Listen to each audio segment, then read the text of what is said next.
మళ్ళా నిన్న కొత్త దుకాణం తెరిచారు ఇవాళ ఎల్ఆర్ఎస్ పేరుతోని.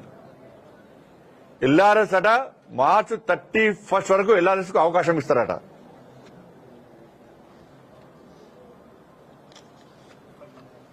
ఎల్ఆర్ఎస్ కు ఇవాళ ఇదే రాష్ట్ర ముఖ్యమంత్రి గాని ఉత్తమ్ కుమార్ రెడ్డి గారు గాని ఇతర మంత్రులు గతంలో బీఆర్ఎస్ పార్టీ ఎల్ఆర్ఎస్ పెట్టినప్పుడు వీళ్ళే మాట్లాడారు, మా ప్రభుత్వం అధికారంలోకి వస్తుంది, మేము ఫ్రీగా చేస్తాము, బీఆర్ఎస్ పార్టీ దాచుకుంటుంది పైసలు అని చెప్పి ఇదే కాంగ్రెస్ పార్టీ నాయకులు ఇలా ఆ రోజు ఊకదప్పుడు ఉపన్యాసాలు ఇచ్చారు.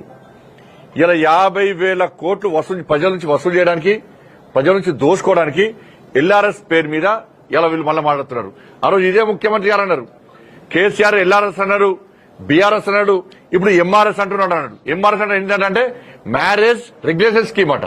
ఇప్పుడు మేమంటున్నామంటే మన రేవంత్ రెడ్డి గారు ఎల్ఆర్ఎస్ పోయింది, బీఆర్ఎస్ పోయింది, ఎంఆర్ఎస్ కాదు, ఇలా బీఆర్ఎస్ పట్టుకొస్తుండే రేవంత్ పట్టుకొస్తాడు. బీఆర్ఎస్ అంటే బర్త్ రెగ్యులేషన్ స్కీమ్ పట్టుకొచ్చినా ఇవాళ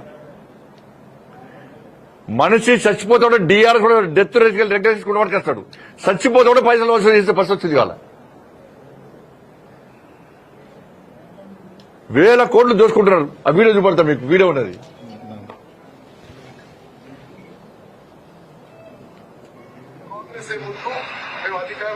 ఇగో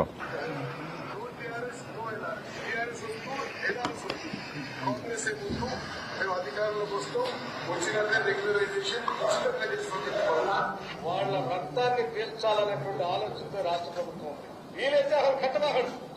ఇప్పుడుగా మీరు తీసుకొచ్చిన అప్పులన్నింటినీ కట్టడానికి ఆ అప్పులు భారం ఈరోజు ప్రజల మీద వేస్తా ఉన్నారు. ఈ రకంగా ఎల్ఆర్ఎస్ పేరుతోటి కొత్త మళ్ళా అంటే దోచుకోవడానికి, దాచుకోవడానికి, ప్రజల దగ్గర చిల్లికి అవ్వలేకుండా చేయడానికి ఇదొక నాటకం. టీఆర్ఎస్ అయిపోయింది, ఎల్ఆర్ఎస్ అయిపోయింది, ఎంఆర్ఎస్ తెస్తాడట.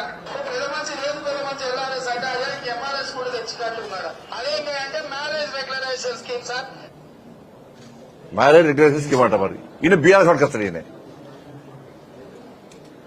కాబట్టి ఇట్లా అన్ని రకాలుగా ప్రజల నుంచి దోచుకోవడానికి ఇలా కాంగ్రెస్ పార్టీ ప్రభుత్వం చేస్తున్నది. ఏమంటే కేంద్రం తిట్టడము, నేను క్లియర్గా చెప్పినాం, కేంద్ర బడ్జెట్ మీద నేను సవాల్ చేస్తాం, చర్చించడానికి మేము సిద్దము.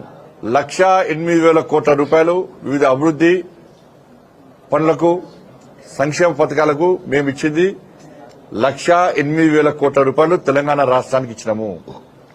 నేను మళ్ళా కాంగ్రెస్ పార్టీ చెప్తున్నా, మీరు ఏ గ్రామానికి ఎంత ఇచ్చారు, ఏ మండలానికి ఎంత ఇచ్చారు, ఏ జిల్లాకి ఎంత ఇచ్చారు, కేంద్ర ప్రభుత్వం ఏమిచ్చింది, మీరేమిచ్చారు, దాన్ని చర్చించడానికి మేము సిద్దము. అరే పోయిన గత బడ్జెట్ లా ఇళ్ల నిర్మించుకోవడానికి డబుల్ బెడ్రూమ్ల కోసమని 7,000 కోట్ల రూపాయలు మీరు బడ్జెట్ లో కేటాయించారు. ఒక్క పైసా ఖర్చు పెట్టలే, మీరు ఒక్కరికి ఇల్లు ఇయ్యలే. ఇలా మేము సవాలు ఇస్తే సవాలు సిద్ధం లేరు మీరు, మళ్ళీ కేంద్రాన్ని తిడతారు వాళ్ళ.